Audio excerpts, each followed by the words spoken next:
सबसे पहले तो आज संजय सिंह जी ने कुछ सवाल पूछे।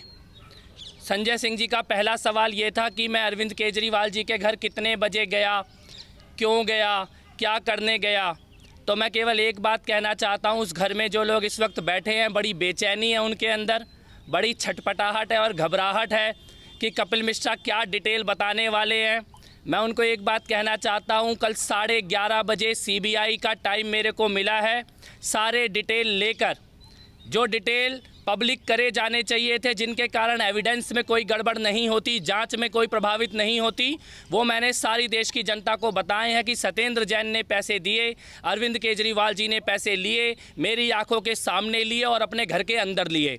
उसके अलावा जो डिटेल जांच को प्रभावित कर सकते हैं, इन्वेस्टिगेशन को प्रभावित कर सकते हैं, वो सारे डिटेल सील बंद लिफाफे में कल सुबह 11:30 बजे सीबीआई के दफ्तर में जाकर दे के आऊँगा। शिकायत ऑफिशियल एफआईआर दर्ज कराऊंगा और गवाह बन के पूरे मामले में खड़ा रहूँगा।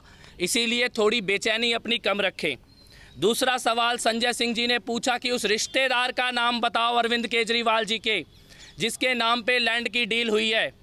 आज मैं पूरे देश को बताना चाहता हूँ, सत्येंद्र जैन जी ने व्यक्तिगत तौर पर मेरे को खुद बताया था, ज़मीन की डील के लिए 50 करोड़ रुपए, छतरपुर में एक 7 एकड़ के फार्म हाउस की डील और पीडब्ल्यूडी डिपार्टमेंट के 10 करोड़ रुपए के फर्जी बिलों को सही साबित करने का काम सत्येंद्र जैन जी ने किया। अरविंद केजरीवाल जी के एक रिश्तेदार, उनके ब्रदर इन लॉ, उनके रिश्ते में साड़ू लगते हैं, बंसल परिवार की संस्थाएं हैं, उनके लिए किया। तो संजय सिंह जी के दूसरे सवाल का जवाब भी पूरे देश के सामने डंके की चोट पर दे रहा हूं। तीसरी चीज़ संजय सिंह जी ने ये कही कि मैं बीजेपी का एजेंट हूं, मोदी का एजेंट हूं और बीजेपी और मोदी जी के इशारे पे काम कर रहा हूं। मैं एक बात पूरे देश के कार्यकर्ता जानते हैं, आम आदमी पार्टी का हर कार्यकर्ता और नेता जानता है, हर कार्यकर्ता और विधायक जानता है, भारतीय जनता पार्टी के खिलाफ अगर सबसे मजबूती से कोई एक व्यक्ति बोला है आम आदमी पार्टी के अंदर, उनकी नीतियों के खिलाफ अगर कोई खड़े होकर बोला है खुलकर, चाहे कश्मीर के बारे में हो, चाहे पठानकोट में आईएसआई के आने के बारे में हो, या नगर निगम में उनके भ्रष्टाचार के बारे में हो, अगर कोई एक आदमी आम आदमी पार्टी में डंके की चोट पे भारतीय जनता पार्टी के खिलाफ बोला है, मोदी जी की नीतियों के खिलाफ बोला है, तो उसका नाम कपिल मिश्रा है। आज संजय सिंह खुद मेरे बयानों को कोट कर रहे थे। डंके की चोट पे भारतीय जनता पार्टी से लड़ाई लड़ी है, कांग्रेस पार्टी से लड़ाई लड़ी है, करप्शन के खिलाफ लड़ाई लड़ी, और पिछले 2 साल में एक भी भ्रष्टाचार का मुकदमा मेरे ऊपर नहीं चल रहा है। मैं ये कहना चाहता हूं कि मैं बीजेपी में कभी नहीं जाऊंगा, बीजेपी के किसी नेता से मेरा कोई संपर्क नहीं है, और संजय सिंह और अरविंद केजरीवाल जी के साथ जितने लोग बैठे हैं उनसे चुनौती देता हूं, एक भी सबूत भाजपा और मेरे बीच में रिश्तों का लेकर आए, एक भी जानकारी लेकर आए कि मैंने भाजपा के किसी नेता से बात की है या उसके मैं संपर्क में हूं।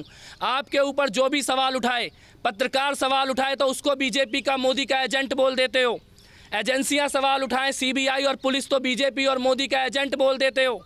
आपके अपने घर के अंदर बैठे हुए लोग जो 15-15 साल से आपके साथ जुड़े हैं, वो सवाल उठाएं तो बीजेपी और मोदी का एजेंट बोल देते हो। अपने सारे काले कामों को एक ही पर्दे से ढकना चाहते हो कि जो भी सवाल उठाएगा वो बीजेपी का एजेंट है, जो भी सवाल उठाएगा वो मोदी का एजेंट है। उड़ीसा से लेकर केरल से लेकर कश्मीर और पंजाब और यूपी और मध्य प्रदेश और दिल्ली हरियाणा के सभी कार्यकर्ता जानते हैं, बीजेपी के खिलाफ अगर कोई एक आदमी खुलकर बोलता है आम आदमी पार्टी में तो उसका नाम कपिल मिश्रा है। कभी बीजेपी को ज्वाइन नहीं करूंगा। तीसरी चीज, आम आदमी पार्टी कभी छोड़ूंगा नहीं।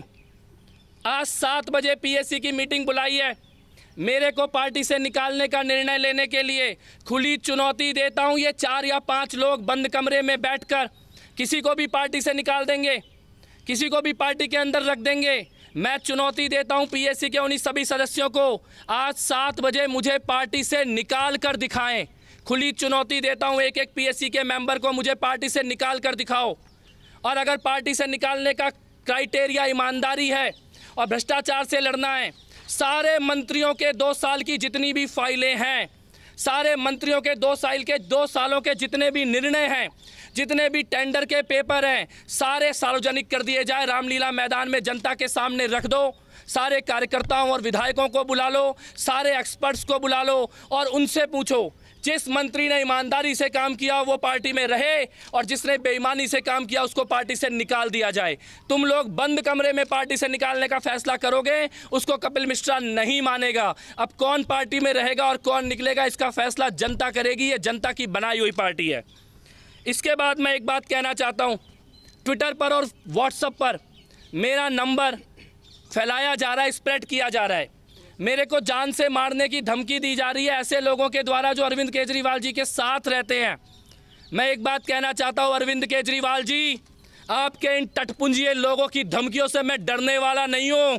सच की लड़ाई लड़ रहा हूं, भ्रष्टाचार के खिलाफ लड़ रहा हूं, डंके की चोट पे लड़ रहा हूं। जो कर सकते हो अपने इन टटपुंजियों से करवा लो। कपिल मिश्रा हमेशा सच की लड़ाई लड़ेगा। तीसरी चीज़ जो बहुत शानदार चीज़ है, जिसकी आज मैं घोषणा करने के लिए आया हूं, सारे देश से मेरे पास फ़ोन आ रहे हैं, कार्यकर्ताओं के फ़ोन आ रहे हैं। कुछ सरकार के अधिकारी मेरे से मिलने के लिए आए, आईएएस अधिकारी और सरकार को चलाने वाले अधिकारी। कई लोग मेरे पास आके जानकारी दे रहे हैं किस प्रकार के भ्रष्टाचार अलग अलग डिपार्टमेंट में हुए। पंजाब के कुछ लोगों ने मेरे से मुलाकात की है और मेरे को फ़ोन किया है। पंजाब में चुनाव प्रचार के दौरान फंडिंग की किस प्रकार से गड़बड़ हुई, पंजाब में किस प्रकार से टिकटों के लिए पैसों का लेन देन किया गया, फार्म हाउस में दारू, पैसे और लड़की के धंधे किए गए। कई लोग फ़ोन करके और मिलके इसकी जानकारी दे रहे हैं। अमेरिका से कुछ लोगों के फ़ोन आए हैं कि संजय सिंह जी के रिश्तेदार टिकटों के लिए अमेरिका में पैसों की डील करते थे।